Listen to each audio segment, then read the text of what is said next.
معتصم معنا عبر الهاتف قارئ الجزائر الأول الشيخ رياض الجزائري. ما شاء الله. الشيخ رياض يرحب بك في برنامجه القرآن. أهلا وسهلا. حياكم الله شيخ رياض. ربنا يخليكم، شكرا. الله يحفظك. كيف حالك يا عريس؟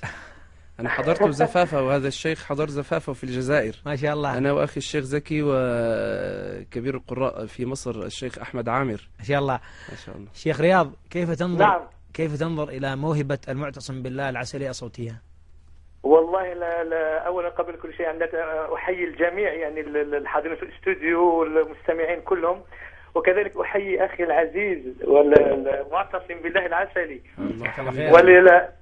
وأن كان لي الشرف العظيم أنه حضر حفل زفافي هو وأخ زكي العسلي والشيخ الكبير الشيخ أحمد محمد عامر، ومع الابن ونجل الدكتور خالد. والله أنا مسرور جدا. أما فيما يخص الشيخ المعتصم يعني هو يعني طبعا الشيخ رياض، أنا أسألك باعتبارك أنت متخصص وأنت من قراء الجزائر المعدودين. المتخصص حينما يحكم أو يقيم أو يبدي وجهة نظره بالتأكيد التقييم يكون يعني في